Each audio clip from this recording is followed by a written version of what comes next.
When presence is replaced by pressure, Jesus restores what matters. Take a moment. Don't rush, but just arrive. And notice where you are. Notice that God is already present. Let's read from Mark 11.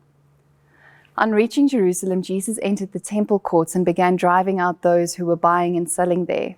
He overturned the tables of the money changers and the benches of those selling doves, and would not allow anyone to carry merchandise through the temple courts. And as he taught them, he said, "Is it not written, 'My house will be called a house of prayer for all nations'? But you have made it a den of robbers." What do you notice? Don't analyze, just notice. What word or phrase stands out to you in the scripture? And just stay here for a moment.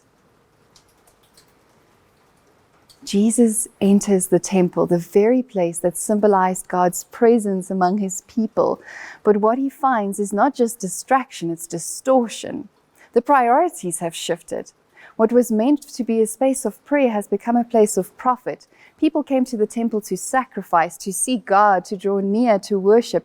And in that vulnerable moment, they were being exploited. And so Jesus does something striking. He stands up. Not only for the holiness of the space, but for the dignity of the people. He interrupts what harms, he confronts what distorts, he protects what matters, and says, "My house will be called a house of prayer." In other words, this was always meant to be a place where people could meet with God freely, openly, honestly, and anything that stands in the way of that, he confronts and clears.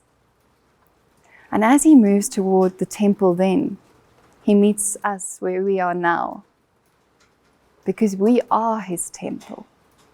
All of our life becomes a place where God is present, yet his presence is often unnoticed.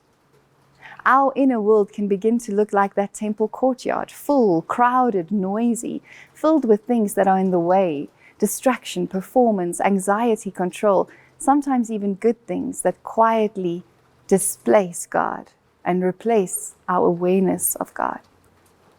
So Jesus comes again, not to condemn, but to clear, not to shame, but to restore, to overturn what keeps you and me from a deeper life with him. As he turned those tables and took a stand against injustice and distortion, he stands up for you. He pursues you. He stands against anything that creates distance between you and him.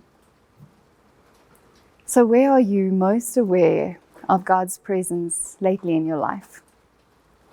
Maybe it's in stillness, maybe it's in nature, maybe it's in a conversation that felt deeper than usual. Maybe it's as you read the scripture. Think for a moment, what does it feel like in these spaces or circumstances when you feel close to God? What is that like? And now gently ask, where has my life become so crowded that various things, or one specific thing, has displaced God? What fills my attention but empties my awareness of God?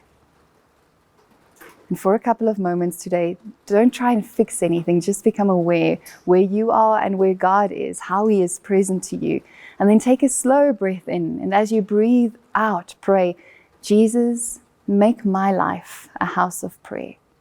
Make my life a house of prayer." And let that prayer become simple, quiet, and repeated, not to achieve anything, but just to return.